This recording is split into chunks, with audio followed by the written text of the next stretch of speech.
You're listening to Drinks and a Movie with your host, Rudy. Spoiler alert.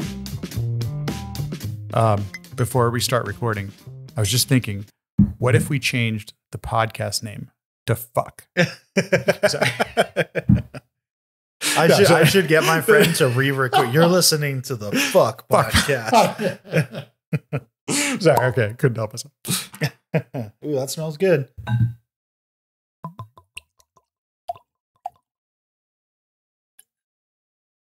All right. Welcome, everybody, to the Drinks and a Movie podcast, season 6, I think we are in. I'm with co-host Matt once again, and today we're going to be talking about what I think is one of the best films of 2023, Jefferson's directorial debut. Is this his first one? Crazy, yeah. Holy shit, that's amazing. I did not know that. Yeah. Wow. Dude, what a film, bro. American Fiction. Easily one of the best of 2023. And so for this, we're going to be doing some Johnny Walker Black Label. Now, I tried to get the red as well, but unfortunately the store did not have it, and I was not willing to go drive around looking for it. So yeah, we just got a little mini bottle of the black. I have had the red before. I've had the black. Actually, just recently I was at Bar Jackalope. It was a New Year's Eve special they were doing where it was like $40, and it was Johnny Walker Black, Gold, and Blue. So it was my first time having the gold and blue being the really expensive one. Yeah, what the hell? And then 2 other scotches. Well, there's like a green label too. The gold, green. Well, I see the blue, it's the one always behind the case or whatever, So I see that everywhere, even though I've never drank any. This is my first time ever having Johnny Walker. Oh, yeah. When I was first starting to get into whiskey, I tried it because I would when I'd go to Monty and just go down the, literally all right, let's do red and black today. Right. Then we're going to do, bullet or whatever, just going down the line. And yeah, I mean, I should have looked up more information on it. It's from Diageo, I think. It's the black is aged for 12 years. It's a blended Scotch whiskey.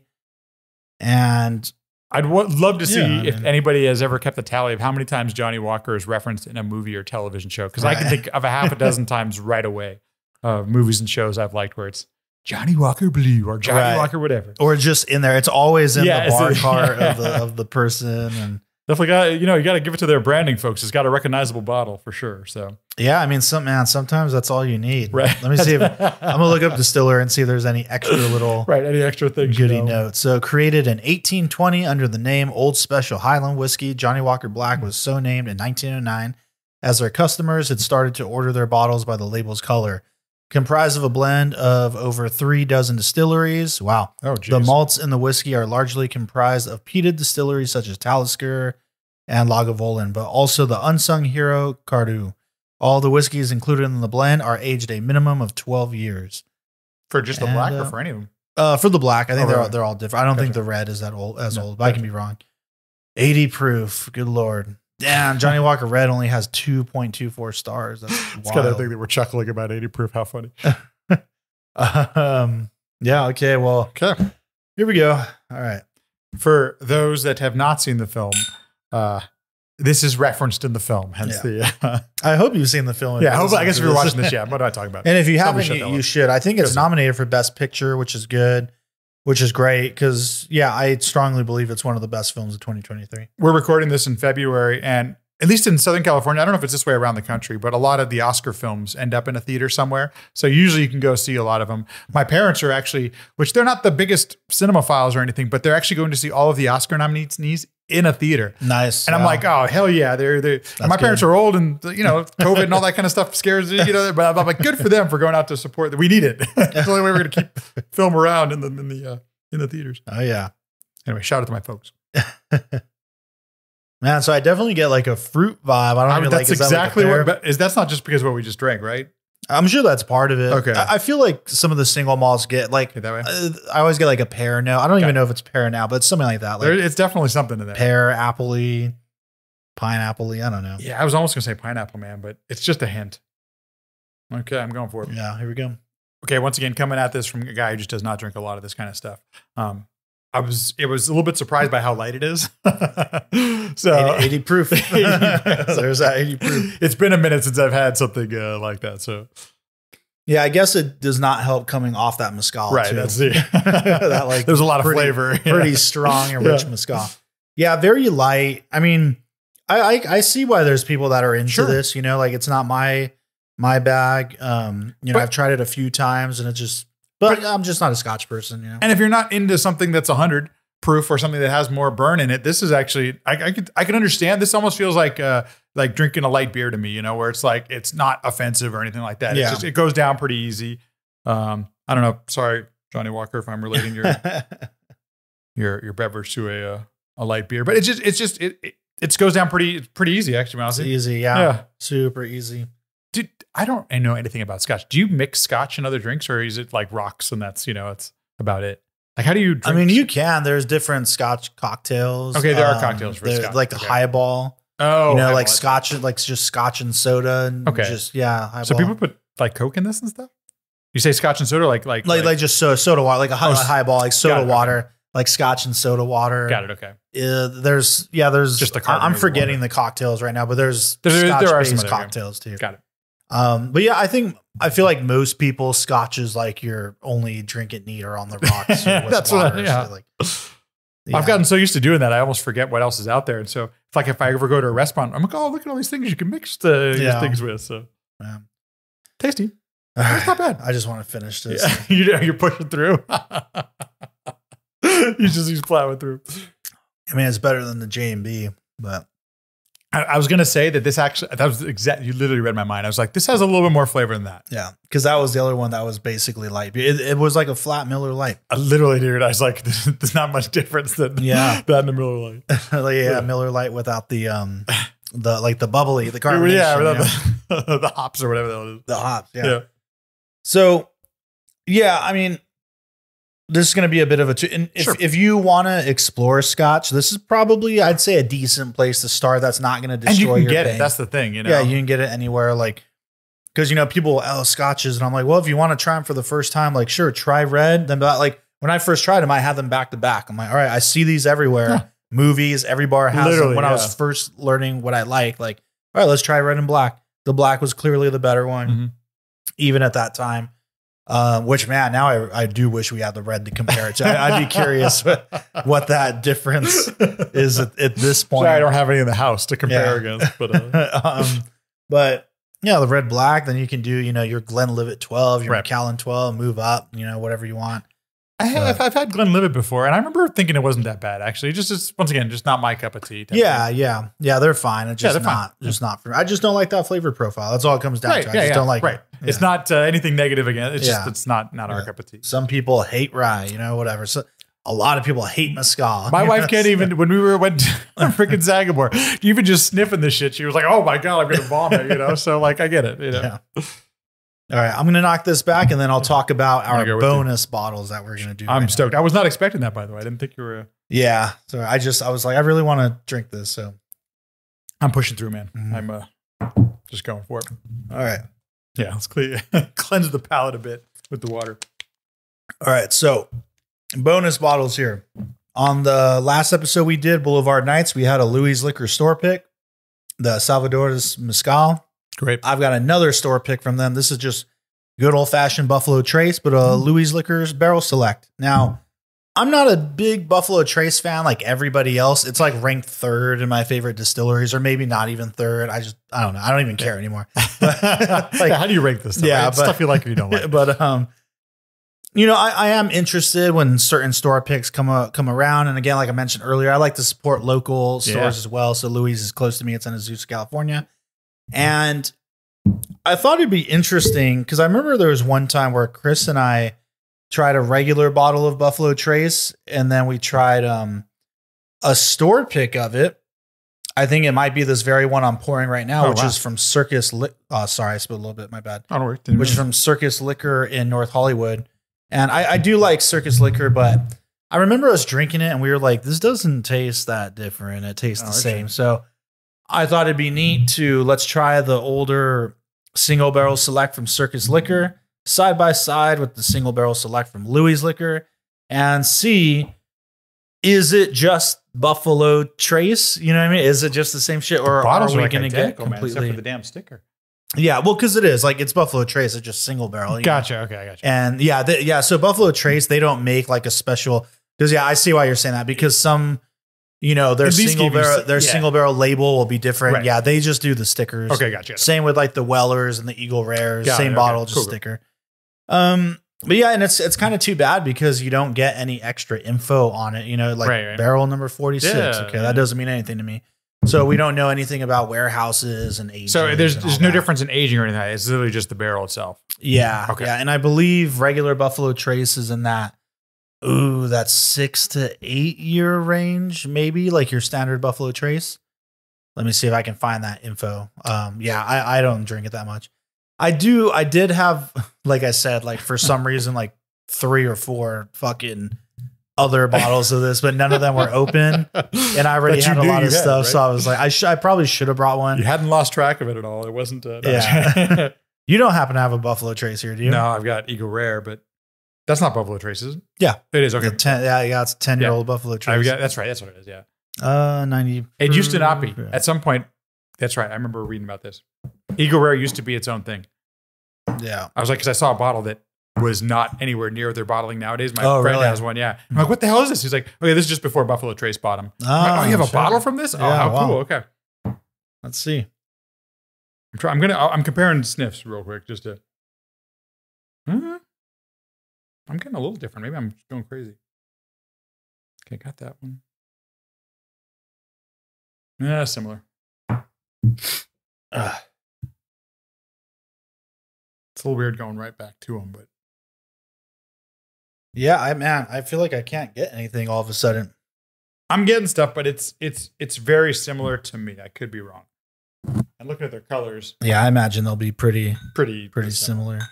Well, I'm going for this Louie's liquor one. I've been. You're going Louie's first? Yeah, or- I bought this like 2 weeks ago, so I'm glad to finally try Okay, it. let's go with the Louie's. I'll go with Louie's first.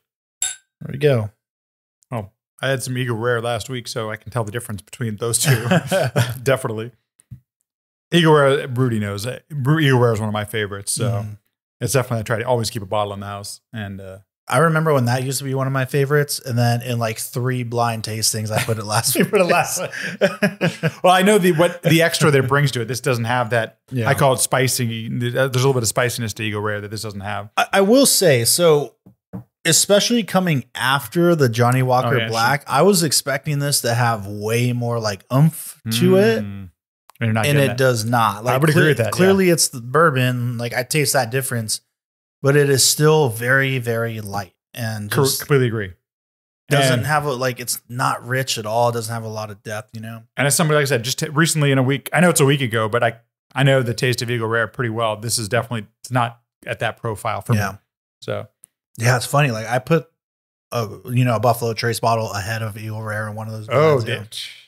Rudy's hating on my bourbon. It's okay, but that's the great thing, right? We can all have different tastes. Yeah. So. Well, and that was the thing. I used to consider that's the one I've recommended to everybody. Like most of my friends that did eventually get into bourbon, I was like, do Eagle Rare.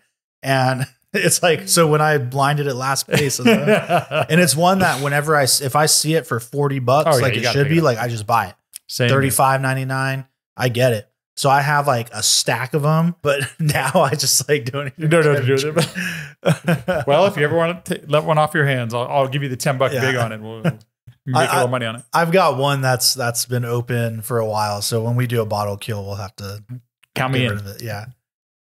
All right, here we go. I'm gonna go for the Circus one now. You get a little bit of heat up front, but it goes away pretty quick. They're not that different. I was hoping they'd be way more different.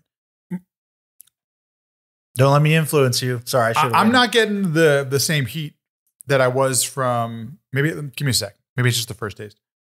The Circus even felt a tad lighter to me than the Louis. So the Circus has been open. Oh, okay, gotcha. So it's oxidized a little more. This one I just broke the seal, but that's why I poured the Louis like 10 minutes ago. Gotcha. So it has it'd have a little bit of time to air out. I should have done it maybe No, that's sooner. fair. I mean, But yeah, there's that's no why- making up though for the fact you've had the bottle. Right. Yeah. Yeah, you can see the dust on this fucking thing. Too. Compare them. Yeah, but the flavor itself, yeah, it's pretty damn similar. Because I have heard of, I think that same dude, Chris from Knows Your Bourbon. I remember when we were talking about our whiskey collections, he said that he got a Buffalo Trace store pick at some point that was wildly different. He's like, it didn't even interesting. taste like Buffalo Trace. It was like a whole other, Yeah. didn't even feel like it was the same distillery, you know? Wow. And I thought that was so. I'm always hoping like, oh, am I going to get something crazy? Yeah. The Cove has I don't know if they still have it, but they had a Buffalo Trace pick as well that I did try at some point, but I never bought a bottle. I probably should have, and we could have compared all three. But so with Buffalo Trace, if it's aged differently, they change the label name on it. It's not Buffalo Trace anymore. So like if Knob Creek, for example, has their 9, their 12. Is there a Buffalo Trace 12 or anything like that? No, like Buffalo Trace. This is just that's Buffalo just it. Okay, Trace. Yeah, that's it. And then they just from there you get Eagle Rare, and then you get Stag Junior, George T. Stag, all that, and Elmer T. Lee, Blanton. I had Stag Junior with you. I can't remember what the last time. I've had it twice now, but I don't remember where. Maybe I had it at the Cove. Probably. Yeah, I think that's actually where I had it. That's where I get it. Whenever I need it, that's where I go. Yeah, here we go. Let me go in for this again. Circus. What's funny, and anyone who's been into the podcast for a while, here we go, Louie again. As I'm drinking these, all right, the Louie's one is better, but okay, I was just going to say, for me, that was the one. It's better. Yeah. Okay. I will. Well, as I drink these though, and I'm glad that I'm not like on the Buffalo Trace dick like everybody else. Like, dude, people are just so head over heels about all of it. I don't understand it. And as I drink these, I'm just thinking about like how much I wish I had Knob Creek or even Jim Beam Single Barrel. Like, can I just have Jim Beam Single Barrel? That would be like really great right now. Well, if we turn off the recording when we're done, maybe we'll bust out the Knob Creek and get you a real pour here, okay? Yeah, but that's just me. Yeah, no hate on the Buffalo Trace lovers. And it doesn't sound like that's the thing, man. Like that's the we all have our own tastes, and as much as there's growing contingent out there that is into this, as you say, doesn't take anything away from it. Like if that's your thing, Yeah, man. So I do like the Louie's one a little bit better. Louie, you win. Nah, it's no competition. But anyway, man, American Fiction. So I saw this, I think back in this January, like when it was still in limited run before it got released everywhere, because I was really in a hurry to see it. So I went to the Grove. What made you want to see it? I don't remember. I think I watched one of the actors, like Hollywood Reporter roundtables. Oh, cool. Okay. And that was the first I heard of it, was Jeffrey Wright talking about it in there. And I never saw the trailer. So honestly, outside of that interview, which I didn't think even revealed that much, I don't know what it was that like made me go check it out. Because I didn't see the trailer. I didn't know what it was about at all. I saw the trailer and I was like, oh, I want to see this. So that's it. That's what hooked me in. So, and it's a pretty good trailer. It seemed like it was going to be making fun of, not making fun of. It looked like it was going to have a conversation about some of these things, race and all that kind of stuff, and mocking it in a way that I thought was really smart. So that's So to read the synopsis real quick. Yeah, what you got? A novelist, this is from IMDb, a novelist who's fed up with the establishment profiting from black entertainment uses a pen name to write a book that propels him into the heart of hypocrisy and the madness he claims to disdain. That's so interesting. That's the synopsis. I feel like that's almost secondary to, once again, the relationships and the characters. The family drama. Right? Like, so interesting. Yeah, really. And that to me is very much by design, of course. And I'd be interested to read the book that this is based on, because it is based off a novel. And I'd be curious to read that. And the first time I watched it, when I left the theater, that was my very thought. I'm like, oh, really? This whole family dynamic is like the story, and this other stuff is a circumstance that is just kind of happening around it, I feel. And I was going to say it's obviously very much by design in these characters and what they're going through and what their backgrounds are, that it's almost part of the point of the movie too, where here it's like we have this black family and they're all successful. I'll keep going. Right. Continue. So, their that was like a doctor, a surgeon, I mean, they have this big house, they have the beach house, they even have like, they're all educated. They're all educated. Like, he's obviously like a PhD in his writing or literature, whatever that might be. At a university. His brother is a plastic surgeon. His sister's another kind of doctor. So, and they even have, their housekeeper too, which they have a housekeeper by design, and I think it's got to be. It has to, yes. That's intentional for sure. Yeah. And that's the thing is that's part of the point is you rarely see those types of characters or black people in that light doing those things. And these people do exist, and that's very real. It's not like they're living in the ghetto, right? You know, that's like the movie box, yeah, you know what I mean, or whatever the case may be. Right. So I really love that aspect, and we're seeing, and I think it's Jordan Peele took a similar approach to that idea with the movie Us. Like that family, it to me is like so out of not the stereotypical family whatsoever. You know what I mean? I haven't seen any of these. I got to watch. Oh, these. really? I'm so behind on my Jordan Peele. I haven't seen Get Out. I haven't seen Oh, Nope. shit. Okay. So yeah, but I'm going to take your word for it because I believe hearing him talk, it makes sense that he would write. Yeah, in a sense yeah. like that. Just you know, you're writing for like the person, for the human being, and not some other thing. So I really love that aspect. And just all the dynamics with the siblings and everything is so great. Right. And yeah, I'll send it to you. So I'm going to actually start about walking out of the theater because we're literally recording this about 5 minutes after I saw the film. Yeah. And I own many films that are about the process of writing. I think about adaptation and Stranger Than Fiction. And there are so many films about writers and the process of writing. And by the way, I love those. Okay. They are so great. And maybe it's because I appreciate a film that examines the creative process. This is a film about a writer, and writing really, there's a couple of scenes that have some really interesting writing ideas in them, but it's secondary to what you're talking about, the drama of the family. And I appreciated that once played on the expectations. Again, we talk about this all the time about how I can go in expecting one thing and then you deliver something so completely different. Yeah. And I think that's, I do believe that part of the main character that Jeffrey Wright plays is a little bit of a tortured writer, but that's not the crux of the story. That's not the thing that matters. It just happens to be one of the things that defines who he is, you know? And I loved all those aspects to it. It's hilarious. And the thing I think I'm taking away from this film so much is the performances from everybody brings like the A game to this film. And when you I didn't realize that this was Cord's first film, like that blows my freaking mind, man, that he was getting this level of performances.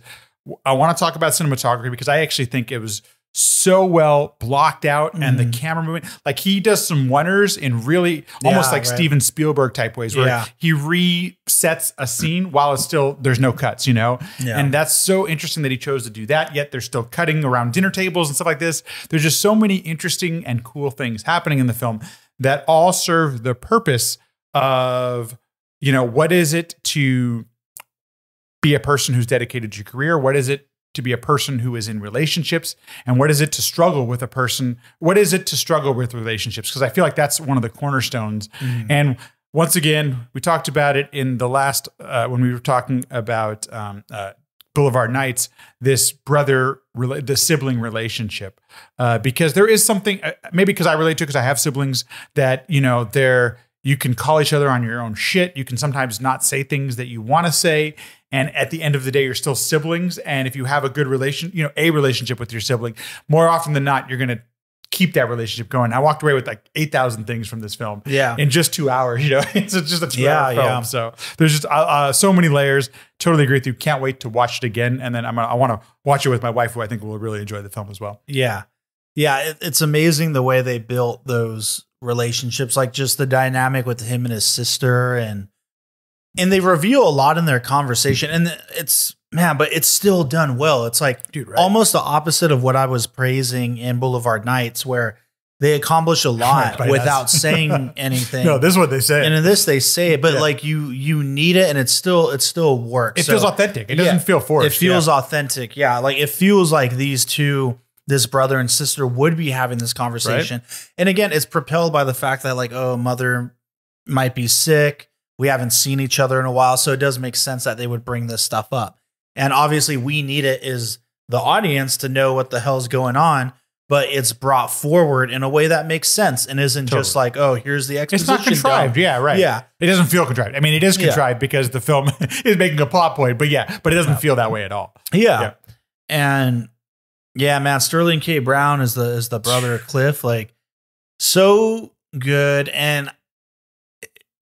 the way they turned me on that character, because I'm thinking much like Jeffrey Wright, Monk, Thelonious. Yeah.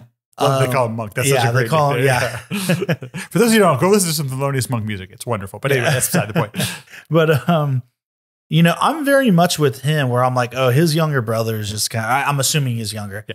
His brother's just kind of a dick and like not really helping his mom.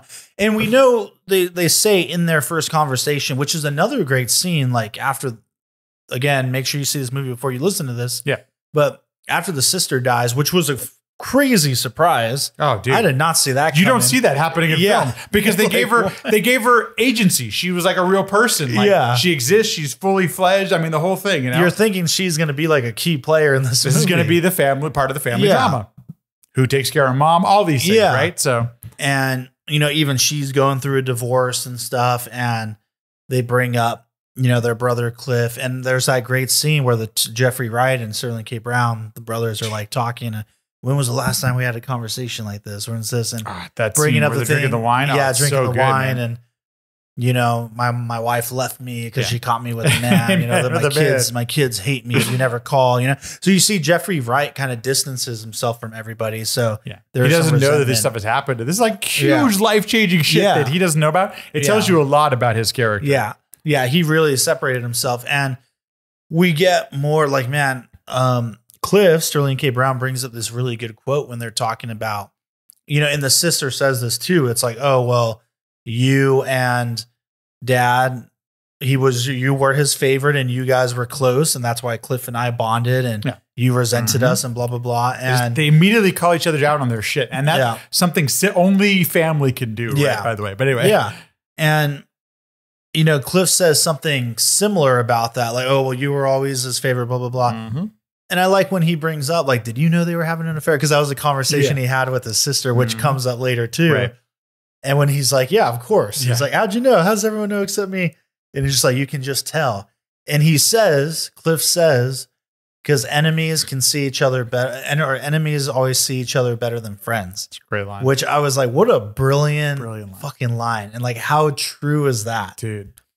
It's so true. It's so revealing about the characters. And it tells you so much about Monk that just like, Monk gets called out a couple different times for not getting involved, you know, keeping a distance. And that's a common theme throughout the film, that Monk has this distance between all of his relationships, you know? Yeah.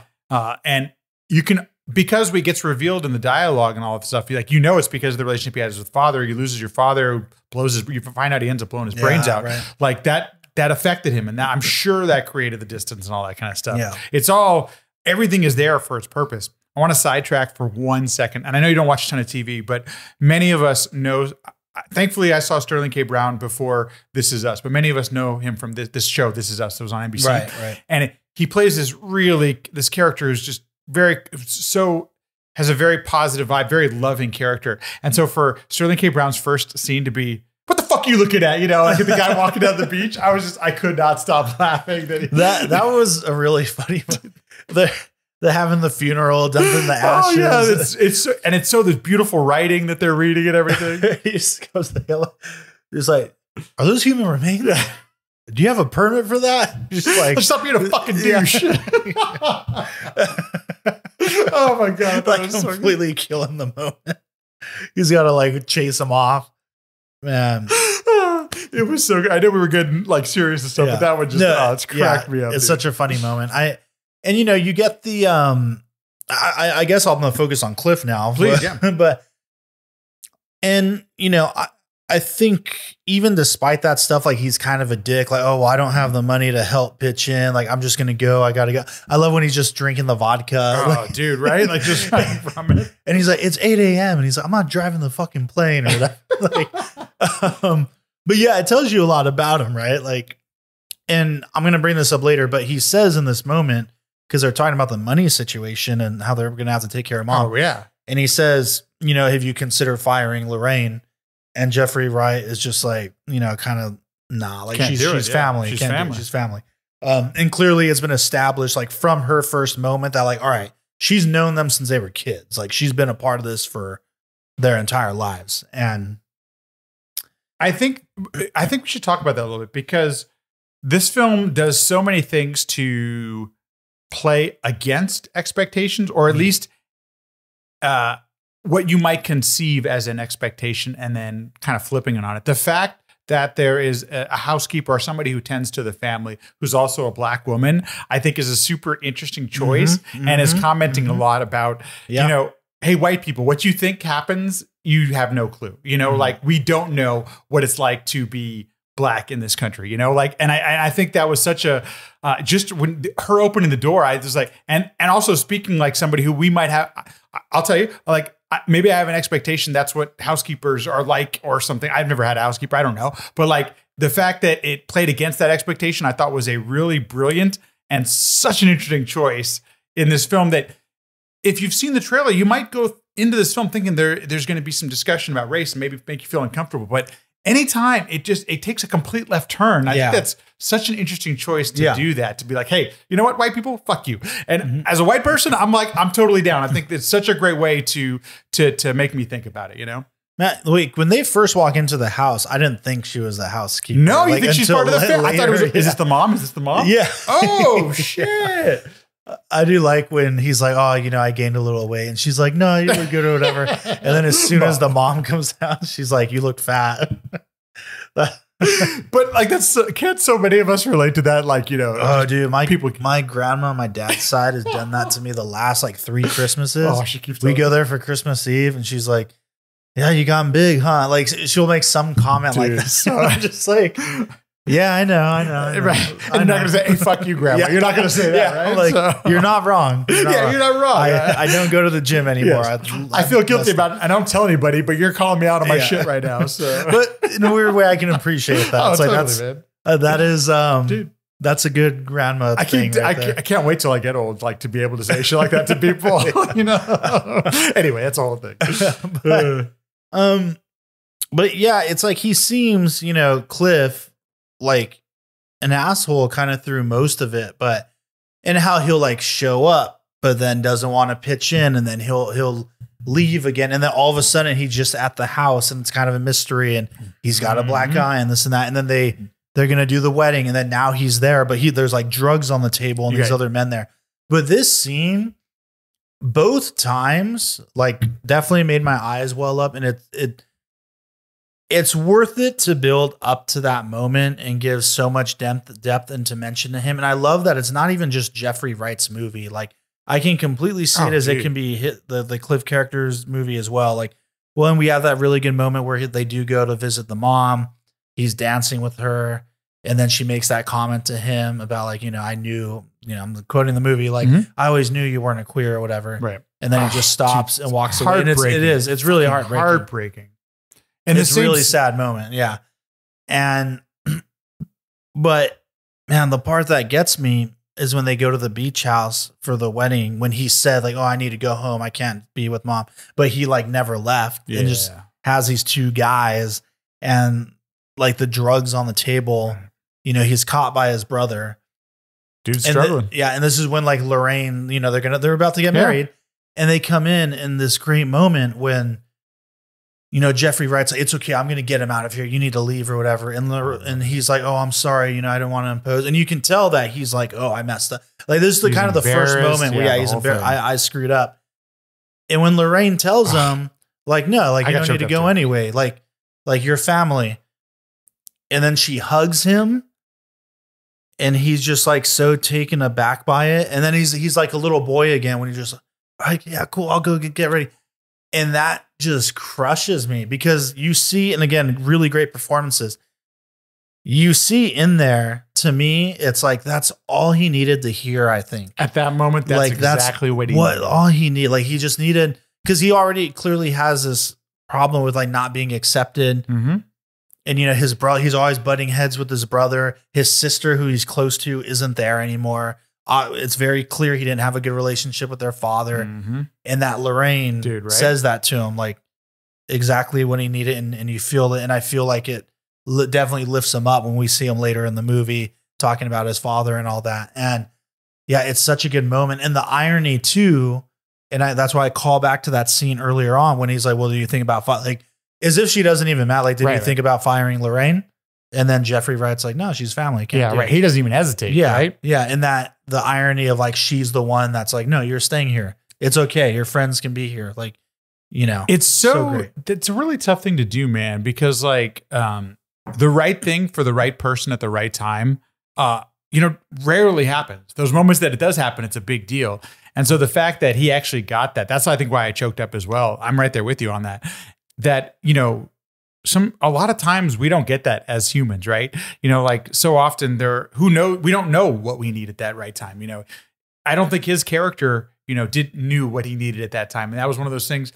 It's not changing it, that's not everything is magically solved. It's just a moment that he needed some solace like that. And there was the kind of thing that you're like, man, imagine if more of us, instead of being fuck you, get out of here, go fucking die on the street, right, gave out a hug instead. Yeah, it's like it's. I think that's why I choked up as well. Like I'm like, I try not to be too hippie about this, but I got parents who grew up hippies, so I got some of this where it's like, oh man, if you just love each other, maybe that'll fix some things. That was definitely one of those moments where it helped the character. So, yeah, totally agree. And just amazing again the fact that we've spent so much time already talking about this aspect of the movie and not even really what the plot really points of the film. on. Yeah, like the whole book. God, where do I go? There's so many things I wanna talk about. Satire. Yeah, that's right. The whole thing. Oh God, let's talk about that then. It cracks me up what they decide to do. How Jeffrey Wright's character is. Monk is so pissed, angry, just at the fact that he has to be black to write. To write things that white America wants to read, and that's one of the common themes of the film. And they use it. It's hilarious at times. At the same time, you can definitely empathize with how it's got to be in a situation where you don't want to be that person. You want to write what you want to write. You want to be an author. You want to be these type of things.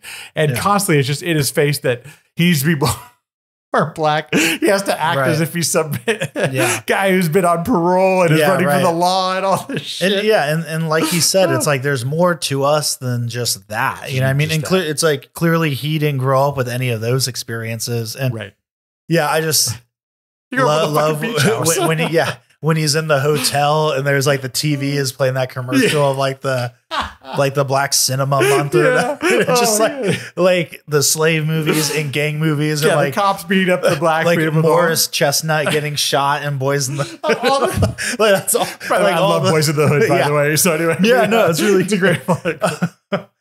But just like and and it's kind of almost we talked about this a little bit too. It's funny how even in 1979. We're talking about Boulevard Nights and how, and Danny talked to me about this too, that a lot of people in the Chicano community were against it because of stereotypes. Like even at that time, 79, you hesitate. Yeah, totally. And like, okay, here's another movie where we're just, Chicanos or we're gangbangers or cartel. Like those are all the roles you you get to. That's all you get. You can be a cholo, or one level up, you get to be the cartel. Like. I guess that's a step up. You get to live the high life because you're selling drugs. Yeah. Oh my God. And it's funny. Like I saw an interview with Gregory Nava, the guy that directed, El Norte, Mi Familia, Selena, all three movies we've talked about, and how he just gets offered. He talks about this. This was an interview from a year or two ago. He's like, all he get is narco movies. He's like, I'm never going to do it. I'm not going to do it. Like a narco, cartel movie. I'm not, or a show. Whatever. And this is how he makes his living. Like he's turning down money that makes him, make him a living because I don't blame him. Like, why the fuck would you do, you don't want to perpetuate that whole thing. Right. Yeah. So, and especially when there's so many other stories. And I like that this came out of, I don't know if you listen to Team Deacon's podcast, but Cord Jefferson was on it a few weeks ago. Oh, I got to listen to that. I want to go back and listen to it. Yeah. I listened to it again today. To prep for this. Is he young? He probably not. He's I think he's a little older. Okay, gotcha. I'm fascinated by it. He wrote for Master of None, which is one of the best shows. Such a good show. Okay, that explains a lot, by the way. Okay. The Good Place, which I haven't seen, and the Watchmen series. The Watchmen series is so good. I haven't seen it, dude. He wrote for that. You would fucking love it, by the way. Yeah. It's what's Regina King just kicking the shit out of. Anyways, you're gonna love it. It's great. But he was talking about. Like, because he started as a journalist and then became a writer. Like someone saw something he did. Dude. liked it and was Yeah. like, oh, do you want to get in a writer's room? And that's kind of how he began. And You can make a lot more money doing that than being a journalist, just to let you know. Yeah. You're subscribed to poverty if you want to be a journalist. So anyway, continue. And so he was talking about, that very thing that whenever you're going to get put up for like an episode or a movie, whatever, it's like they always want to put, what's the black voice? yeah. But it's only those certain types of projects. Right, and right. he says in the interview, he's like, there was one point where I told my agent and my manager, he's like, if you put me up only for black TV shows or whatever, he's like, I'm going to fire you, like straight up. That's cool. He's like, I understand. And I get this too. Like, totally. Why you would want that voice. Like, you probably don't want me to write whatever. Yeah. Right. Or a white person, whatever. But at the same time, it's like, we can do more than that. And like, Yes. I shouldn't only be subjected to that because you're not doing that with any of the white writers. Like, there's no way you're only making them write one specific niche, absolutely. based on a stereotype. Yeah. And so how he took like a lot of that and obviously channeled it into this, and just so brilliant. I think that's what's really wonderful about the film. That stuff he uses it for humor so effectively in this film. And so the stuff that has the weight in this film is the stuff about just being a person, and a person who's part of a family, and a person who struggles with relationships. I think that was such a brilliant move within the writing, but also within the film itself, that it gives weight to the stuff that makes them people in the film, that makes them human. And the other stuff, it almost like you went after and made fun of it for that reason. And I think that's why it's the perfect balance of all those things. And I also think it's why when there's some of those emotional moments, such as when we get the hug for the brother, that it's so effective because you care about these people as people. Like they're a full balanced person that we've seen, what they struggle with. We can I can relate to so many of these little quirks and things that make them who they are, and I think it was just a really smart and brilliant and made the film endlessly enjoyable. That makes me want to go back and watch it again because of that. So yeah, well worth watching a second time. I love that opening scene too. Says so much when he's in the classroom and that girl is got the N-word on the board there. Yeah. So, but and when he's like, when did everyone become so sensitive, whatever? But he's like, I'm okay. He's like, I got over it. Yeah, but that's the thing. It's like now, like the discussions can't even happen, and that to me, I like the kind of poking fun at that because to me, that's the virtue signaling that these people do. And there's a point where the John Ortiz character, who's like, I guess his manager or something, the book guy that like sends it out, agent or whatever, literary agent or whatever, where he says something about, what does he say? He's like, white people don't want something. They just want to feel absolved. Yeah, exactly. And that's exactly white guilt, it. man. It's a real thing. Like the virtue signaling and just shut up. Shut up. Right. Just shut up. Write what you want to write. That's the whole point, right? Don't make it about you. Don't make it about you. That's the aspect I loved that they hit at creativity. And they didn't come out and overtly just say this, but like, as when you're being creative, you don't want constraints make it challenging. Mm-hmm. At the same time, constraints also create some wonderful art, by the way. But when you're being creative about something, you don't want to.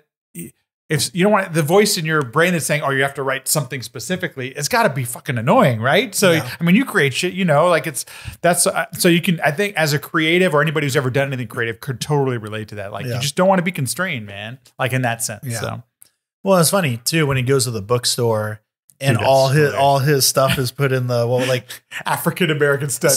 So he's like, there's nothing.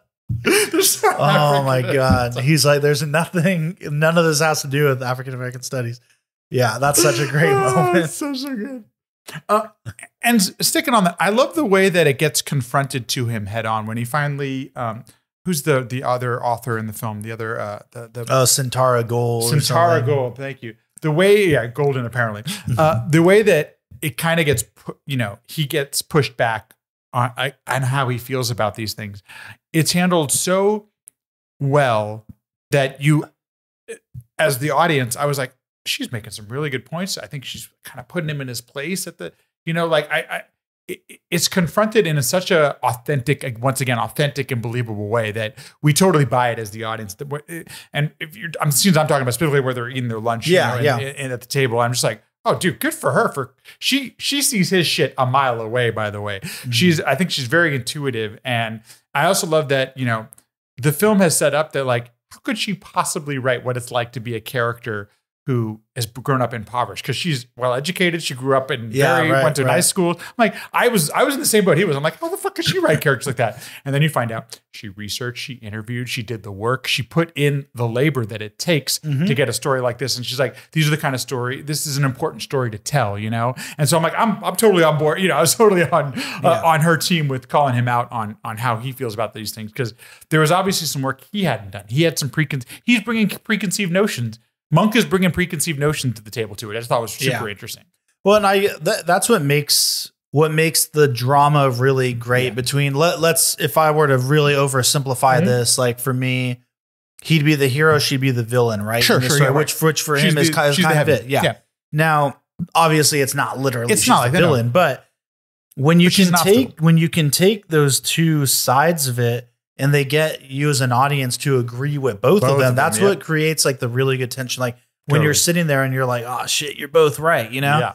And it never quite gets resolved. You're just left to your own, like, it's thought provoking. Like, okay, it makes you ask here's the information for you to ask questions, for you to think about it. Because I do agree with certain aspects of both. Oh, totally. I'm more on his side for sure. But yeah, she's right in that, like, well, if I want to write about that, I should be able to write about it. You know what I mean? Once again, don't want to be constrained as a creator. Yeah. And it's like, who's to say that we can't write about whatever we want to write about? Like, Martin Scorsese does his gangster movies, but then he also does a movie like Silence or Kundun or whatever. And then, it's like, yeah, he should be allowed to do that, or so many other people that I'm just not thinking of right now. But it's a great point. We don't have to do what people expect us to do, right? So, and I think that was very well played out that way. And what's your point? It's not exactly, in fact, most of the film doesn't literally, there are some things that get resolved, but it doesn't need to be resolved and it doesn't get resolved there. Yeah. One of the things that I really, really enjoyed was the Coraline character, Erica Alexandra. Can I interrupt you real quick? Go for it. Yeah, sorry. Before you get, you want to continue on this? I'm sorry. Sorry. Just while we're on that moment, because it's when they're doing the judging on the book, on his book. Yeah, please. And we can circle back for this, but this funny moment, and then you can talk please. But they, after that whole scene between the two of them, and he calls kind of like, oh, well, you hate the book that this person wrote. Don't you see it as the same thing, and all that? And what makes yours different? Which I do feel that way. I agree. When she's like, oh, well, this one seems, so whatever the hell she says. And he's like, really? You feel that way? Even though your shit's the same. And I do agree with him. Oh, totally. Like, okay. He makes a good point. Like research or not, but because they're judging with 3 other people. And when they come in and they're like, all right, well, it's 3-2. So fuck wins the vote. And then and all 3 of them are on one side of the table. And then Jeffrey, Ryan, Centaura, or Monk and Centaura on the other side. And the lady is like, yeah, I just think it's really important to listen to black voices. Who are saying that this isn't it. Just so, bro.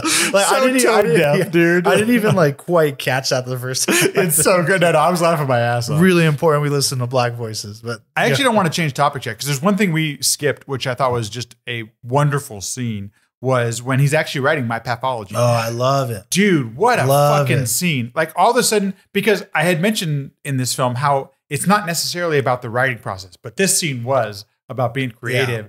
And he's literally having a conversation with the characters that he's writing.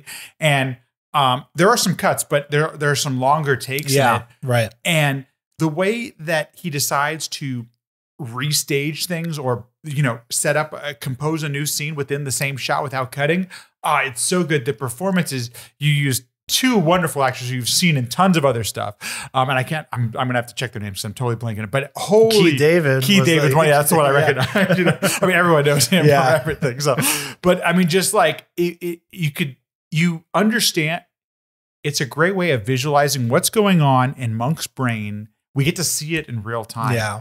And there's nothing funny about it. There's nothing like extra, it's of this place, and you're seeing it act out right in front of him. Holy shit, what a scene. And and the way it's written and it's acted so beautifully, and even the way it's written, but it is so over. You so really ridiculous. Feel like, man, okay, we have seen the dude. Like, we have seen this. I'm trying not to laugh my ass off because it's so obvious, you know, but then again, you're caring about what he's writing. This is great, you know? Yeah, I just love when they like turn him and it's like, what do I say now? And he's just like, I think you're going to deliver some melodramatic monologue about how, you know, blah, blah, blah. Why? He just calls it out. Oh my God. It's so good. Yeah, no, that is an awesome, such a great scene moment. The Coraline character is this like personification of all the shit that obviously Monk struggles with as a person, you know? And I love that once again, she is a fully realized character. She's just as smart as anybody else in the film, which, by the way, there's nobody dumb in this film. Yeah. There's no dumb character. Like, nobody does anything because they don't make dumb decisions. Like, these are all very smart people.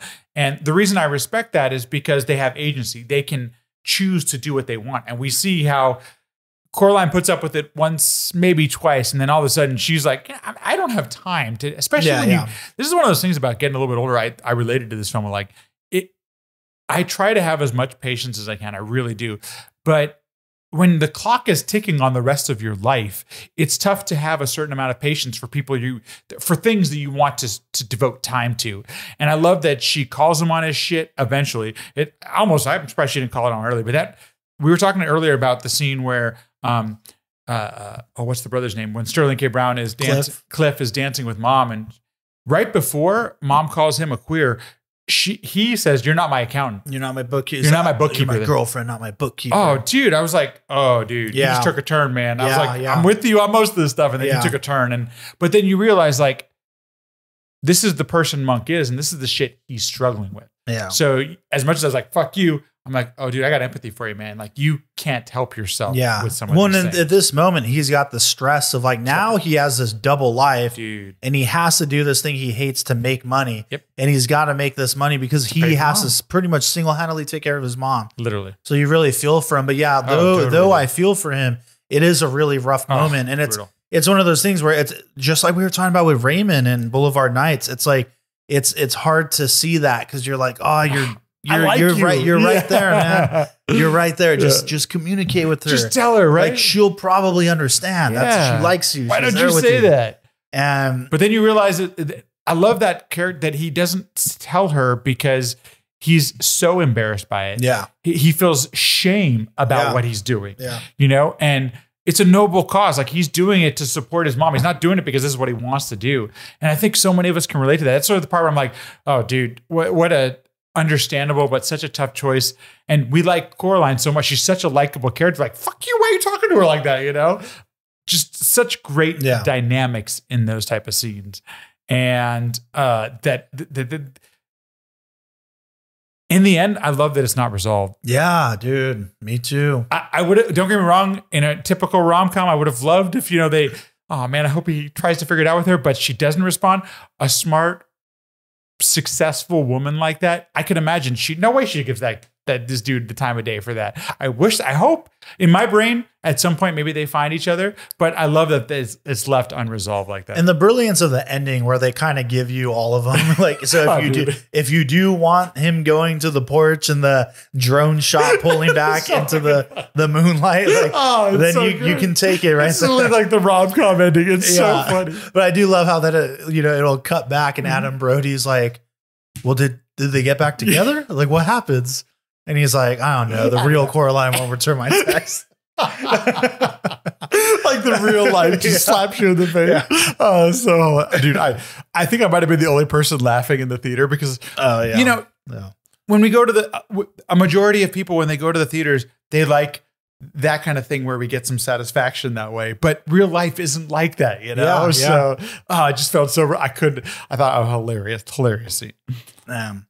Yeah, speaking of like the first Adam Brody scene where he's the movie producer, dude, right? Or whatever. And when they're having So their, over the their top. stupid little talk. I was in there. I was locked up for a month, man. I know how it goes. It was like a tax thing or e-commerce. Yeah, you probably hustled somebody. Plantation annihilation. It's so just when he's explaining the movie. This white family moves into this old house that used to be a plantation, and the ghost of all the. For some reason in my brain, I'm like, dude, this guy saw Django Unchained, and then was like, I got a great idea. Oh my god, oh, Jesus, dude. And he just Jeffrey Wright just so disgusted by like, oh my god. I was like, I thought you were gonna dress street. He's like, this is street.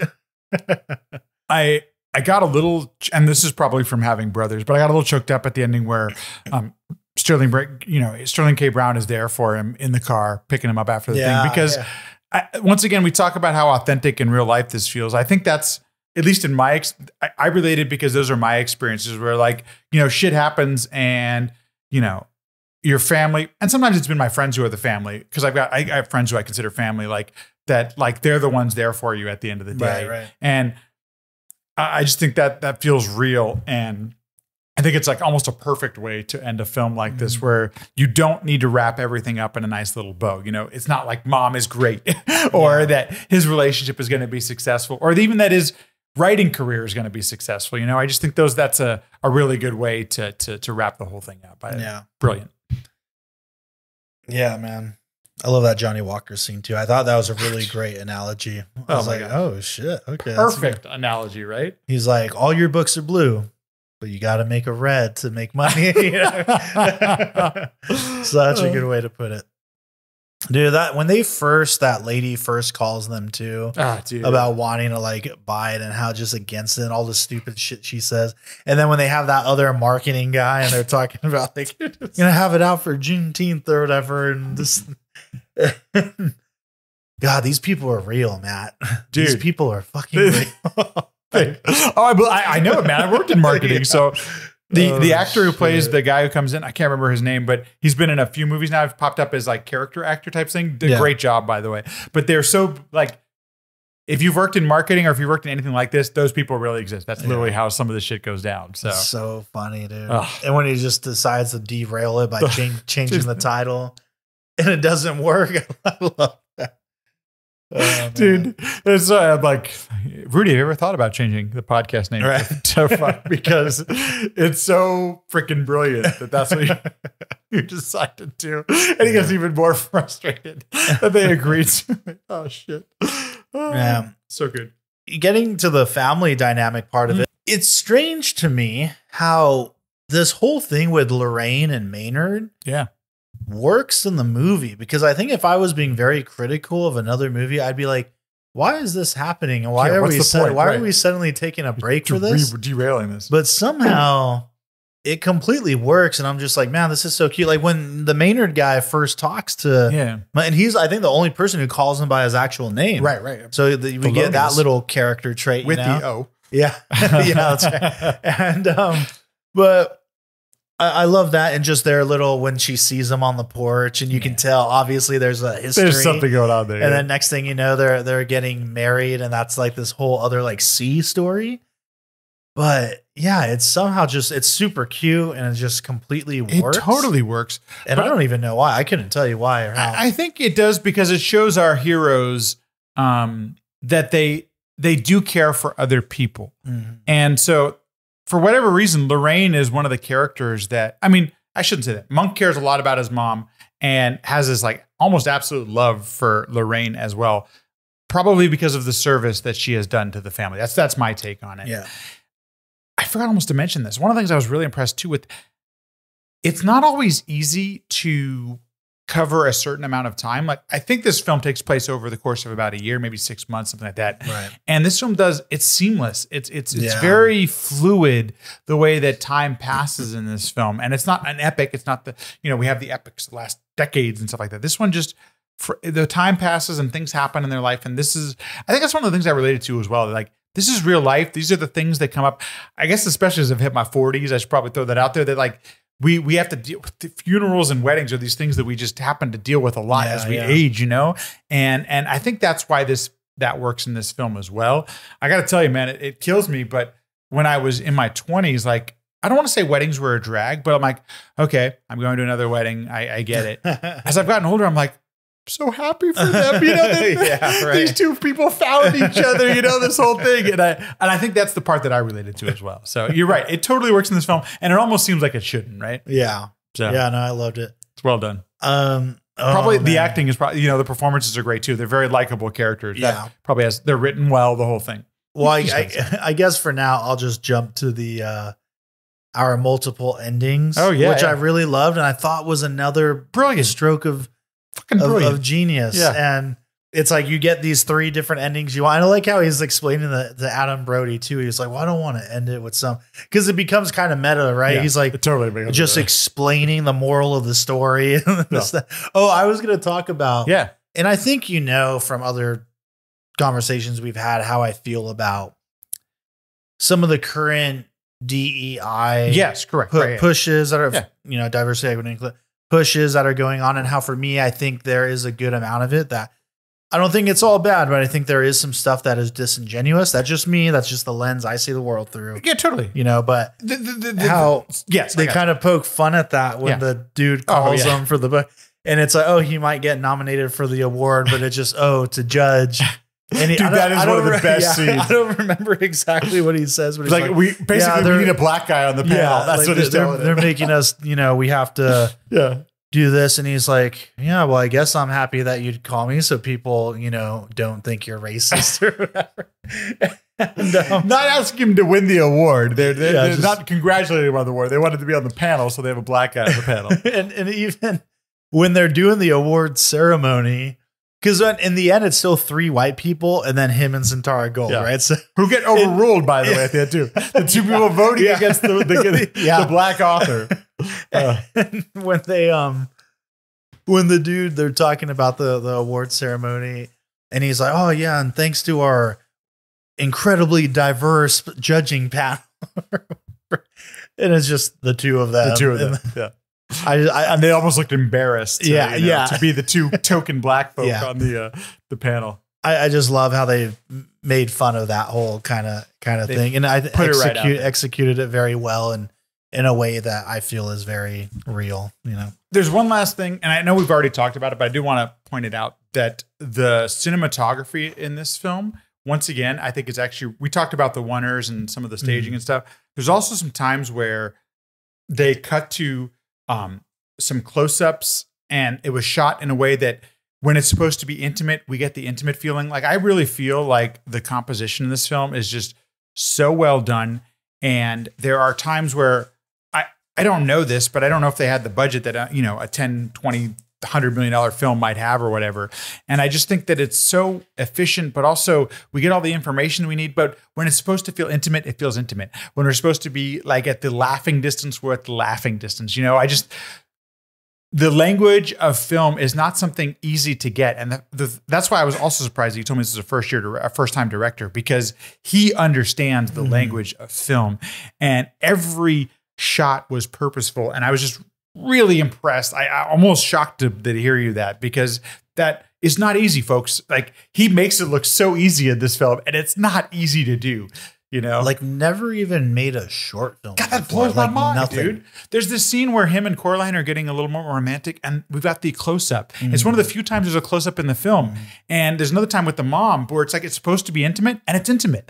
Like, that's not, I know that sounds so simple, but to make those choices is not easy. And I just, God damn, how impressive, man. Yeah, I highly recommend listening to his episode on Team Deacons, because he talks about all that. And, dude. Because I can't imagine how, if you don't have that experience, and then now you're working with like Jeffrey Wright and Sterling K. Brown. Yeah, you got like heavy hitters coming in, man, right? And like people that, you know, aren't messing around. No. You got to deal with that, not to mention your crew, and then to go to, you know, Best Picture nomination. Rightfully so. I haven't seen the other nomination. I've seen Oppenheimer, but I mean, like, rightfully so. This film deserves recognition. It's wonderful. Yeah, it's pretty insane. And he has a lot to say about what led to making this movie, with the family dynamic and obviously the satirical elements. Can't wait and his experience doing that. He also gives a great little talk too about, like, that's very inspiring to like anyone who's up and coming And on the cinematography podcast, they just had Christina Dunlap, who shot this movie. Ugh. That episode just came out on Wednesday. I was listening to that today, Dude, too. she did a wonderful job. It's so, yeah. It's one of those things where I don't notice, like, because I have the film, we've worked in this stuff, I think about it, but at the same time, it doesn't get, it reminds me of Groundhog Day in that Groundhog Day is such a perfect film and you don't even notice it. That's the way I felt about this film, where like there's so many things done right and you don't even notice. Perfect. It's beautifully done. What was your favorite of the multiple endings? Oh, geez. The way it ended. The real ending. The real ending. Yeah. No, I was laughing my ass off during all the scripted endings. Right. Like when they're pulling back out of the house or when he gets blown away. I literally could not stop. The crowd I saw they didn't start laughing until he was being shot. I was laughing my ass off at the romantic comedy. Right, I'm like, this is so ridiculous. Like, this is no way it is this way. Like, still not as satisfying. Like, no. You don't even want the happy ending. No, not at all. Yeah, like the cut to black and the... The cut to black was a little bit surprising. I'm like, no way it ends that way. Right, that actually surprised me. I was like, oh, that's right. Like, cut to black? That's it? That's what happens? Where do they get? That did surprise me. So. And I love that the ending he goes for, like where they do shoot him and it's like Mozart's Requiem. Yeah. It's like Adam Brody's just like they smoke him. That's it. So fun. Doing that PA brings him the soda. It's like, why is it all wet? Condensation. Fucking weatherman now. Yeah. It reminded me of Chris Rock in Silent Bob Strike Back. Fucking kid cracker. How's it make you feel to get a black man coffee? The best one, what does he say when he's like, oh my God, sorry, now I got to remember this line. When he's like, because I got more white girls in line for my trailer than the first lifeboat on the Titanic. That's literally what I was thinking about when I saw the scene. I was trying not to, but man, Chris Rock kills it in that scene. Well, we'll wrap it up right now. You know what this movie kind of reminded me of, and it's quite different. So if someone's listening is like, but it made me think a little bit of Bamboozled, Spike Lee's movie. Did you ever end up watching that? I haven't watched it yet. I downloaded it on my computer and I still haven't watched it. Yeah. Man, that's one I want to talk about sometime soon. Yeah. But that is like a heavy one. It might be kind of a weird one to talk about, but it did remind me a little bit of that. Way different movie, but some of that satire and just the idea of this creative that makes this really kind of awful stereotype. And that one, like incredibly racist, awful right. That ends up, that ends up blowing up and like making everybody a lot of money and everyone's all into it. So kind of similar in that vein. But yeah, man, really good movie. I mean, I'll say it again. It's for me easily one of the best of 2023. And man, I don't know if it's going to end up getting Best Picture, but I'm so happy to see that it's in the running, and props to like this crew that put it together, because everyone isn't like the heaviest of heavies. You know what I mean? I think they have more experience than their director for sure, but to get to that level, man, it's a movie that's needed too. And just, again, well executed and delivers on so many fronts, you know? I hope that we get more film in this tier where it doesn't require $100 million, it doesn't require a superhero. And by the way, I love the superhero films. I love all this kind of stuff. I love the fact that this kind of film can exist in that same world where everything that is in this film, you got to make the film you wanted to make. Maybe the filmmaker wanted to explore some things that they didn't get to, but it looks like everything that wanted to be told is up there on screen. Yeah. Performed by, God, the performances are so, these performances are just go see it for the performances alone. The writing is so good. The cinematography is so subtly goddamn awesome that you almost don't even notice it. And that's like one of the best compliments I can give, because it's so good. The editing is good. There's no extra, everything is there for a purpose.